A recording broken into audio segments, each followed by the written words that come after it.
ಕೆಲವೊಬ್ರು ಜನ ಮೃಗಗಳಾಗ್ಬಿಟ್ಟಿದ್ದಾರೆ ಅಂತ ಅನಿಸ್ತಿದೆ. ಈ ಒಂದು ಸ್ಟೋರಿ ಕೇಳಿದ್ರೆ ಎಂಥವ್ರಿಗೂ ಕರಳು ಹಿಂಡು ಬಿಡುತ್ತೆ. ರಿಯಲಿ ನನಗಂತೂ ನೋಡಿ ಕಣ್ಣೀರಂತೂ ಬಂತು. ಮಕ್ಕಳಿರುವಂಥ ತಾಯಿಯರಂತೂ ನಿಜವಾಗ್ಲೂ ಈ ಒಂದು ಸ್ಟೋರಿ ಕೇಳಿದ್ರೇ ಅವರ ಮನಸ್ಸು ನಡ್ಗೋಗುತ್ತೆ ಅನಿಸುತ್ತೆ. 2 ಡೇಸ್ ಬಿಫೋರು ನಾವೊಂದು ವೀಡಿಯೋ ನೋಡಿದ್ವಿ. ಆ್ಯಕ್ಚುಲಿ ನನ್ನ ಚಾನಲ್ನಲ್ಲೂ ನಾನು ಹಾಕಿದ್ದೆ.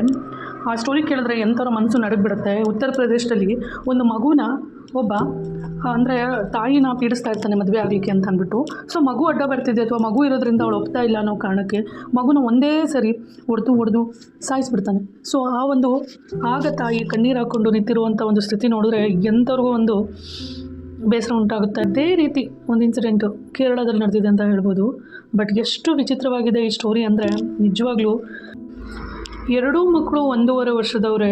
ಉತ್ತರ ಪ್ರದೇಶದಲ್ಲಿ ಸತ್ತಂಥ ಮಗು ಹೆಸರು ಆರವ್ ಅಂತ, ಈ ಮಗು ಹೆಸರು ಹರ್ಷಿದ್ ಅಂತ. ಇದು ಸಹ 1.5 ವರ್ಷದ ಮಗು. ಸೊ ತಾಯಿಯ ಒಂದು ಅನೈತಿಕ ಸಂಬಂಧಕ್ಕೆ ಮಗು ಬಲಿಯಾಗೋಗಿದೆ. ಕೇರಳದಲ್ಲಿ 24 ವರ್ಷದ ಅಖಿಲ ಅನ್ನುವಂಥ ಮಹಿಳೆ, ಆಕೆ ಗಂಡ ಮೃತಪಟ್ಟಿದ್ದು ಇನ್ನೊಬ್ಬನ ಒಂದು ರಿಲೇಷನ್ಶಿಪ್ಪಲ್ಲಿ ಇರ್ತಾಳೆ. ಎಂಥ ಕರ್ಮ ಮಾಡಿಬಿಟ್ಟಿದ್ದಾಳೆ ಅಂದರೆ ಇದನ್ನು ರಿಯಲಿ ಯಾರೂ ಕ್ಷಮಿಸಲಿಕ್ಕೆ ಸಾಧ್ಯ ಇಲ್ಲ. ಒಬ್ಬನ ಜೊತೆ ಅನೈತಿಕ ಸಂಬಂಧ ಇಟ್ಕೊಂಡಿದ್ದು ಕಳೆದ 5-6 ತಿಂಗಳಿಂದ ಆತನ ಜೊತೆ ಸೇರಿಕೊಂಡು ಮಗುಗೆ ಸಿಕ್ಕಾಪಟ್ಟೆ ಹಿಂಸೆ ಕೊಟ್ಬಿಟ್ಟಿದ್ದಾಳೆ. ಯಾವನೋ ಒಬ್ಬ ಅನೈತಿಕ ಸಂಬಂಧ ಇಟ್ಕೊಂಡಿರೋನು ಬಂದುಬಿಟ್ಟು ಮಗುಗೆ ನಾನಾ ರೀತಿಯಲ್ಲಿ ಹಿಂಸೆ ಕೊಟ್ಟಿದ್ದಾನೆ. ಸಿಗರೇಟಲ್ಲಿ ಸುಡೋದಾಗಿರ್ಬೋದು ಅಥವಾ ಹೊಡೆಯೋದಾಗಿರ್ಬೋದು, ಹಿಂಸೆ ಮಾಡೋದಾಗಿರ್ಬೋದು, ತುಂಬ ಕಾಟ ಕೊಟ್ಬಿಟ್ಟಿದ್ದಾನೆ. ಸೊ ಆ ತಾಯಿ ನೋಡಿಕೊಂಡು ಸುಮ್ಮನೆ ಎಂಜಾಯ್ ಮಾಡ್ತಾ ಆರಾಮಾಗಿದ್ದಾಳೆ. ಸೊ ಎಂಥ ತಾಯಿ ಇತ್ತು, ಇವಳಿಗೆ ಯಾಕೆ ಬೇಕಿತ್ತು ಮಗು? ಅಕಸ್ಮಾತ್ ಇಷ್ಟೊಂದೆಲ್ಲ ಪ್ರಾಬ್ಲಮ್ ಆಗುತ್ತೆ ಅಂದರೆ ಅವ್ಳ ಮಗುನ ಯಾಕೆ ಮಾಡ್ಕೋಬೇಕಾಗಿತ್ತು? ಸೊ ಮಾಡ್ಕೊಂಡಾದ್ಮೇಲೆ ಅವಳಿಗೆ ಸಾಕು ಅಂತ ಯೋಗ್ಯತೆ ಇಲ್ಲ ಅಂತಂದರೆ ಯಾವುದೋ ಒಂದು ಅನಾಥಾಶ್ರಮಕ್ಕೆ ಬಿಡೋದು ಬಿಟ್ಟು ಈ ಪಾಪಿ ತಾಯಿಗೆ ಏನಾಗಿತ್ತು, ಏನು ಮಂಕ್ ಬಡ್ದಿತ್ತು, ಎಂಥ ಪಾಪಿ ಇರ್ಬೋದು ಅವಳು, ನಿಜವಾಗ್ಲೂ ಊಹಿಸ್ಕೊಳಕ್ಕಾಗ್ತಾ ಇಲ್ಲ ನನಗೆ. ಮಕ್ಕಳಿಲ್ಲ ಅಂತ ಪ್ರಪಂಚದಲ್ಲಿ ಎಷ್ಟೋ ಜನ ದಂಪತಿಗಳು ಕಣ್ಣೀರಿಡ್ತಾ ಇದ್ದಾರೆ.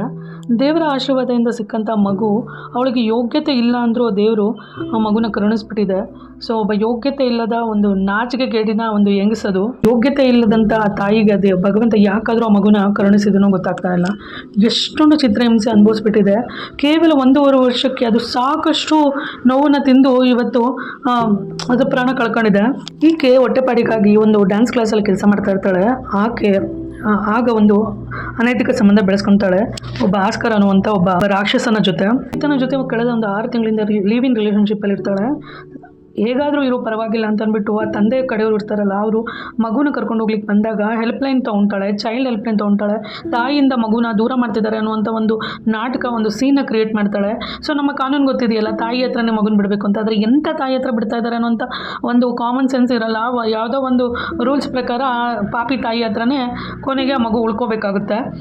ಎಲ್ಲೋ ಬೆಳೀತಿತ್ತು, ಅಟ್ಲೀಸ್ಟ್ ಗಂಡನ ಕಡೆಯವರು ಯಾರೋ ಒಬ್ಬರು ಬಂದು ಕೇಳಿದ್ದಾರೆ, ನಾವು ಸಾಕೊಂತೀವಿ ಕೊಡು ಅಂತ. ಸ್ವಲ್ಪ ದಿನಗಳ ಕಾಲ ತೊಗೊಂಡೋಗಿದ್ದಾರೆ. ಈ ಪಾಪಿ ತಾಯಿ ಆಗ ಎಗ್ಗರಾಡ್ಬಿಟ್ಟಿದ್ದಾಳೆ, ಇಲ್ಲ ನನಗೆ ಮಗು ಬೇಕು, ನನ್ನ ಮಗು, ನಾನು ಎತ್ತ ಮಗು, ಹಂಗೆ ಅಂತ ಅಂದ್ಬಿಟ್ಟು. ಸಾಕು ಯೋಗ್ಯತೆ ಇಲ್ಲ, ಬೆಳೆಸೋ ಯೋಗ್ಯತೆ ಇಲ್ಲ, ಯಾವುದೋ ಅನೈತಿಕ ಸಂಬಂಧ ಇಟ್ಕೊಂಡಿರೋನಿಗೆ ಹಿಂಸೆ ಕೊಡೋಕ್ಕೆ ಇವಳು ಮಗು ಬೇಕಾಗಿತ್ತು. ಸೊ ಕರ್ಕೊಂಬಂದು ಮತ್ತೆ ಅವಳ ಹತ್ರನೇ ಇಟ್ಕೊತಾಳೆ ಮಗುನ. ಕಳೆದ ಒಂದು 6 ತಿಂಗಳಿಂದ ಕಂಟಿನ್ಯೂಸ್ ಆಗಿ ಮಗುಗೆ ಚಿತ್ರಹಿಂಸೆ ಕೊಟ್ಟಿದ್ದಾನೆ ಆ ಪಾಪಿ. ಹೊಡಿಯೋದು, ಬಿಸಾಕೋದು, ಸುಡೋದು, ಈ ಥರ ಸಾಕಷ್ಟು. 1.5 ವರ್ಷದ ಮಗು, ಅದಕ್ಕೆ ಏನಕ್ಕೆ ಹಿಂಗೆ ಮಾಡ್ತಿದ್ದಾರೆ ಅನ್ನುವಂಥ ಒಂದು ಅರಿವು ಸಹ ಇರೋದಿಲ್ಲ. ಮತ್ತು 2 ಕೈ ಮುರಿದಾಕ್ಬಿಟ್ಟಿದ್ದಾನೆ. ಕೇಳಿದ್ರೆ ಮಗು ಸೈಕಲಿಂದ ಬಿದ್ದುಬಿಟ್ಟಿದೆ, ಹಾಗಾಗಿ ಫ್ರ್ಯಾಕ್ಚರ್ ಆಗಿದೆ ಅಂತ ಅಂದ್ಬಿಟ್ಟು ಎಲ್ಲರ ಹತ್ರ ನಾಟಕ ಮಾಡಿದ್ದಾಳೆ. ಬಟ್ 2 ಕೈ ಮುರಿದಾಕಿದ್ದಾನೆ ಆ ಪಾಪಿ. ಆ ರೀತಿ ಟಾರ್ಚರ್ ಅನುಭವಿಸ್ತಾ ಇದ್ದಾರೆ. ಆ ಮಗುಗೆ ಏನಕ್ಕೆ ಹಿಂಗೆ ಮಾಡ್ತಿದ್ದಾರೆ ಅನ್ನೋಂಥ ಒಂದು ಅರಿವು ಇರಲ್ಲ. ಇಂಥ ತಾಯಿನೂ ಇರ್ಲಿಕ್ಕೆ ಸಾಧ್ಯನಾ? ಅವನು ಬಿಡಿ, ಆ ಹುಚ್ಚ ಅವನು ಇದಾನಲ್ಲ, ಅವನ ಮಗು ಅಲ್ವಲ್ಲ, ಯಾರ ಮಗು ಆದ್ರೇನು ಅದರ ಮನುಷ್ಯತ್ವನೇ ಕಳ್ಕೊಂಡಿರುವಂಥ 10 ದಿನಗಳ ಹಿಂದೆ ಏನು ಬ್ಯಾಂಡೇಜ್ ಹಾಕೊಂಡ್ಬಂದಿರ್ತಾರೆ, 2 ಕೈ ಮುರಿದಾಕ್ಬಿಟ್ಟಿರ್ತಾನೆ ಪಾಪಿ. ಈಗ 25ನೇ ತಾರೀಕಾಗಿ ಮಗುನ ಊಟ ಮಾಡ್ತಾ ವಾಮಿಟ್ ಮಾಡ್ಕೊಂಬಿಟ್ಟಿದೆ. ಸೊ ಆಗ ಒಂದು ಸಿಟ್ಟು ಬಂದು ಚೆನ್ನಾಗಿ ಹೊಡೆದ್ಬಿಟ್ಟಿದ್ದಾರೆ. ಸೊ ಆಗ ಗಂಟ್ಲಲ್ಲಿ ಅನ್ನ ತಗೊಳ್ಕೊಂಬಿಟ್ಟಿದೆ, ಮಗುಗೆ ಉಸಿರಾಡೋಕ್ಕಾಗಿಲ್ಲ. ತಕ್ಷಣ ಹೊರಗೆ ಬಂದಿದ್ದಾರೆ. ಅಕ್ಕಪಕ್ಕದಲ್ಲಿ ಕೇಳಿದ್ದಾರೆ, ಏನಿಲ್ಲ ಪಾಪ ಊಟ ಮಾಡ್ತಾ ಗಂಟ್ಲಲ್ಲಿ ತಗೊಳ್ಕೊಂಬಿಟ್ಟಿದೆ ಅಂತ ಅಂದ್ಬಿಟ್ಟು ಆಂಬ್ಯುಲೆನ್ಸಿಗೆ ಕಾಲ್ ಮಾಡಿ ಹೋಗ್ತಾರೆ. ಬಟ್ ಆವಾಗ ನೋಡಿದ್ರೆ ಆ ಮಗು ಇನ್ನೂ ಬದುಕಿರುತ್ತೆ. ಆ್ಯಕ್ಚುಲಿ ಆಗ ಚೆಕ್ ಮಾಡಿದಂಥ ಡಾಕ್ಟ್ರಿಗೆ ಅನುಮಾನ ಬರುತ್ತೆ, ಮಗು ನೋಡ್ತಾ ಇದ್ದರೆ ಮಗು ತುಂಬಾ ಹೊಡೆದಿರ್ತಾರೆ, ತುಂಬ ಗಾಯಗಳಾಗಿರುತ್ತೆ, ಸಿಗರೇಟ್ ಗಾಯಗಳು ತುಂಬ ಇರುತ್ತೆ, ಮತ್ತು ಜೆನೈಟಲ್ ಏನು ಪಾರ್ಟ್ ಇರುತ್ತೆ ಅದಕ್ಕೂ ಸಖತ್ತು ಗಾಯ ಆಗಿರುತ್ತೆ, 2 ಕೈ ಮುರಿದೋಗುತ್ತೆ. ಇದೆಲ್ಲ ನೋಡಿ ಇದೇನಿದು ಮಗು ಈ ಥರ ಆಗಿದೆಯಲ್ಲ, ಮತ್ತು ಊಟ ಮಾತ್ರ ಗಂಟಲು ತಗೊಳ್ಕೊಂಡಿದೆ, ಈ ಥರ ಉಸಿರಾಡೋಕ್ಕೂ ಅದಕ್ಕೆಲ್ಲ ಆಗ್ತಾ ಇಲ್ಲ, ಏನು ಮಾಡಿದ್ದಾರೆ ಇವರು ಅಂತ ಅಂದ್ಬಿಟ್ಟು ಅನುಮಾನ ಬಂದು ಡಾಕ್ಟರ್ಗೆ ಅನುಮಾನ ಬಂದು ಪೊಲೀಸರಿಗೆ ಕಾಲ್ ಮಾಡಿದ್ದಾರೆ. ಆಗ ತಕ್ಷಣ ಅವರು ಮಗುಗೆ ಬದುಕಿಸ್ಲಿಕ್ಕೆ ಎಲ್ಲ ಥರ ಪ್ರಯತ್ನ ಪಟ್ಟಿದ್ದಾರೆ ಪಾಪ ಡಾಕ್ಟರು. ಬಟ್ ಮಗು ಉಳಿಯೋದಿಲ್ಲ. ಆಗ ಅಲ್ಲಿಗೆ ಬಂದಂಥ ಪೊಲೀಸರು ತಕ್ಷಣ ಇವರ ಒಂದು ಬ್ಯಾಕ್ಗ್ರೌಂಡ್ ಆಗಿರ್ಬೋದು ಅಥವಾ ಅವರ ಒಂದು ಕಸ್ಟಡಿಗೆ ತೊಗೊಂಡು ಅವರ ಒಂದು ಸ್ಟೈಲಲ್ಲಿ ತನಿಖೆ ಮಾಡ್ತಾರೆ. ತುಂಬ ಹೈ ಡ್ರಾಮಾ ಮಾಡ್ತಾರೆ ಇಬ್ಬರು. ಅಂದರೆ ಏನು ಮಾಡೇ ಇಲ್ಲ, ಮಗುನೇ ಸೈಕಲಿಂದ ಬಿದ್ದು ಸುಳ್ಳೆಲ್ಲ ಹೇಳಿ ಮಗುನ ಇಲ್ಲ ಏನೇನೋ ಸುಳ್ಳು ಕತೆ ಕಟ್ತಾರೆ. ಬಟ್ ಮಗುವಿನ ಒಂದು ಮರಣೋತ್ತರ ಪರೀಕ್ಷೆ ಬರುತ್ತೆ, ಅಂದರೆ ಒಂದು ಪೋಸ್ಟ್ಮಾರ್ಟಮ್ ರಿಪೋರ್ಟ್ ಬಂದಾಗ ಪೊಲೀಸರೇ ದಂಗಾಗಿ ಹೋಗ್ತಾರೆ. ನಿಜವಾಗ್ಲೂ ನೀವು ಕೇಳಿದ್ರೆ ಬೇಸರ ಆಗೋಗುತ್ತೆ. 91 ಗಾಯಗಳು ಮಗುವಿನ, ಆ ಪುಟ್ಟ ಮಗು 1.5 ವರ್ಷದ ಮಗು, ಆ ಬಾಡಿ ಮೇಲೆ 91 ಗಾಯಗಳು, ಪಾರ್ಟ್ಸು ಇಂಜೂರ್ ಆಗಿರುತ್ತೆ. ಈವನ್ ಬ್ರೈನ್ ಆಗಿರ್ಬೋದು, ಆ ಮಗುವಿನ ಹಾರ್ಟು, ಆ ಒಂದು ಕೈಗಳು ಮುರಿದೋಗಿರೋದು, ಈ ರೀತಿ ಇಂಜೂರಿ ತುಂಬ ಒಂದು ಇಂಟರ್ನಲ್ ಬ್ಲೀಡಿಂಗ್ ತುಂಬ ಆಗಿರುತ್ತೆ ಆ ಮಗುಗೆ. ಎದೆ ಭಾಗ, ಪಕ್ಕೆ ಭಾಗ ಎಲ್ಲ ಕಡೆನೂ ಇಂಜೂರ್ ಆಗಿರುತ್ತೆ. ತಕ್ಷಣ ಅವ್ರನ್ನ ಏನು ಅರೆಸ್ಟ್ ಮಾಡಿರ್ತಾರೆ. ಮತ್ತು ಅಲ್ಲಿ ತಪ್ಪೊಪ್ಕೊತಾನೆ ಆ ಪಾಪಿ. ಆಗ ಮತ್ತೆ ಮನೆ ಹತ್ರ ಬಂದು ಏನು ಆ ಒಂದು ಪ್ಲೇಸ್ನ ನೋಡ್ತಾರೆ, ಅಬ್ಸರ್ವ್ ಮಾಡ್ತಾರೆ, ಅಲ್ಲಿನ ಅಕ್ಕಪಕ್ಕದವ್ರಿಗೆಲ್ಲ ಮಾತಾಡಿಸ್ತಾರೆ.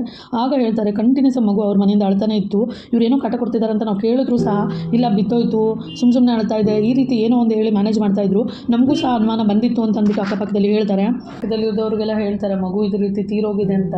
ಸಿಟ್ಟು ಬಂದುಬಿಟ್ಟು ಈವನ್ ಅಲ್ಲಿರುವಂಥ ಜನಗಳೇ ಅವನಿಗೆ ಸಕ್ಕತ್ತಾಗಿ ಹೊಡಿತಾರೆ. ಆ ಪಾಪಿ ತಾಯಿನ ಮತ್ತು ಆ ಪಾಪಿನ ಇಬ್ಬರೂ ಸದ್ಯಕ್ಕೆ ಅರೆಸ್ಟ್ ಮಾಡಿದ್ದಾರೆ. ಸೊ ಅರೆಸ್ಟ್ ಮಾಡಿ ಆ ತನಿಖೆ ನಡೆಸ್ತಾ ಇದ್ದಾರೆ. ಬಟ್ ಏನೇ ಆಗಲಿ, ಆ ಒಬ್ಬ ಪಾಪಿ ಇದ್ದಾನಲ್ಲ, ಅವನು ಹೆಂಡ್ತಿನ ಬಿಟ್ಬಿಟ್ಟು ಇವಳ ಜೊತೆ ಬಂದು ಲಿವಿಂಗ್ ರಿಲೇಷನ್ಶಿಪ್ಪಲ್ಲಿ ಇದ್ದಾನೆ. ಈಕೆ ಬಿಡಿ, ಅವಳೆ ಗಂಡ ಆತ್ಮಹತ್ಯೆ ಮಾಡಿಕೊಡ್ಲು ಅಂತ ಕತೆ ಕಟ್ತಿದ್ದಾಳೋ ಅಥವಾ ಇವಳೇ ಏನಾದರೂ ಸಾಯಿಸ್ಬಿಟ್ಟಿದ್ದಾಳೋ ಗೊತ್ತಿಲ್ಲ. ಯಾಕೆಂದರೆ ಆ ಮಗು ಮೇಲೆ ಇಷ್ಟೊಂದು ಅವಳು ಕನಿಕರ ಇಲ್ದಂಗೆ ಇದ್ಲು ಅಂದರೆ ಆ ಮಗುವಿನ ತಂದೆ ಮೇಲೆ ಯಾವ ರೀತಿ ಇತ್ತು ಅವಳ ರಿಲೇಷನ್ಶಿಪ್ ಅಂತ ಊಹೆ ಮಾಡ್ಬೋದು. ಮತ್ತು ಈ ಪಾಪಿಗಳು ಲಿವಿಂಗ್ ರಿಲೇಷನ್ಶಿಪ್ಪಲ್ಲಿ ಇದ್ರಲ್ಲ, ಮಗು ಅಡ್ಡ ಆಗ್ಬಿಡ್ತಂತೆ. ಸೊ ಆ ಪಾಪಿಗಳಿಗೆ ಕೇಳಿದ್ದಾರೆ, ಆ ತಂದೆ ಕಡೆಯವರು, ಅಜ್ಜಿ ತಾತ ಅವರೆಲ್ಲ ಕೇಳಿದ್ದಾರೆ ಆ ಮಗುನ ಕೊಟ್ಬಿಡು ಅಂತ ಅಂದ್ಬಿಟ್ಟು. ಬಟ್ ಈ ಪಾಪಿ ತಾಯಿ ಕೊಟ್ಟಿಲ್ಲ, ಮಗುನ ಕೊಡೋಲ್ಲ, ನನ್ನ ಮಗು ನಾನು ಸಾಕಬೇಕು ಅಂತೆಲ್ಲ ಅವ್ರ ಮುಂದೆ ದೊಡ್ಡ ಡೈಲಾಗ್ ಹೊಡೆದಿದ್ದಾಳೆ. ಮತ್ತು ಈ ರೀತಿ ಪ್ರಾಣ ತೆಗೆದಿದ್ದಾಳೆ. ರಿಯಲಿ ಈ ಒಂದು ಇನ್ಸಿಡೆಂಟ್ಗಳು ನೋಡ್ತಾ ಇದ್ದರೆ ಪ್ರತಿದಿನ ತುಂಬಾ ಒಂದು ನೋವಾಗುತ್ತೆ, ತುಂಬ ಒಂದು ಡಿಸ್ಟರ್ಬಿಂಗ್ ಆಗುತ್ತೆ. ಏನಾಗಿದೆ ಇಂಥ ಪಾಪಿಗಳಿಗೆ ಅಂತ ಅರ್ಥ ಆಗ್ತಾ ಇಲ್ಲ. ಇಂಥ ಪಾಪಿಗಳಿಗೆ ದೇವ್ರು ಏನಕ್ಕೆ ಮಕ್ಕಳನ್ನ ಕೊಡ್ತಾರೆ ಅಂತ ನನಗೆ ನಿಜವಾಗ್ಲೂ ಗೊತ್ತಾಗ್ತಿಲ್ಲ. ಯಪ್ಪ ದೇವ್ರೆ, ಆ ಮಗುಗೆ ಇಷ್ಟೊಂದು ಚಿತ್ರಹಿಂಸೆ ಕೊಟ್ಟಿದ್ದಾರೆ. 1.5 ವರ್ಷದ ಎಳೆ ಮಗು, ಅದಕ್ಕೆ ಏನಾಗ್ತಿದೆ ಅಂತಲೂ ಗೊತ್ತಾಗಿರಲ್ಲ. ಒಂದು ಮನಸ್ಥಿತಿನ ನೆನೆಸ್ಕೊಂಡ್ರೆ ಕಣ್ಣೀರು ಬರುತ್ತೆ. ರಿಯಲಿ ಇಂಥ ಪಾಪಿಗಳಿಗೆ ಎಂಥ ಶಿಕ್ಷೆ ಕೊಡಬೇಕು ಅಂತಂದರೆ, ಎಂಥವನು ಇನ್ನೊಂದ್ಸರಿ ಈ ರೀತಿ ಮಾಡೋಕ್ಕೆ ಧೈರ್ಯ ಮಾಡಬಾರ್ದು ಅಂಥ ಒಂದು ಶಿಕ್ಷೆ ಕೊಡಬೇಕು, ಅಷ್ಟು ಕಠಿಣ ಶಿಕ್ಷೆ ಕೊಡಬೇಕು. ಇದು ಕೇರಳ ಅಂತ ಅಲ್ಲ, ಎಲ್ಲ ಕಡೆ ನಡೀತಾ ಇದೆ. ಏನೇ ಆಗಲಿ, ಆ ಮಗುವಿನ ಒಂದು ಆತ್ಮಕ್ಕೆ ಶಾಂತಿ ಸಿಗಲಿ, ಮತ್ತು ಆ ಮಗು ಒಂದು ಒಳ್ಳೆ ತಂದೆ ತಾಯಿ ಹೊಟ್ಟೆಯಲ್ಲಿ ಹುಟ್ಟು ಬರಲಿ ಅಂತ ಅಂದ್ಬಿಟ್ಟು ಆಶಿಸೋಣ. Thank you so much for watching the video. Thanks a lot.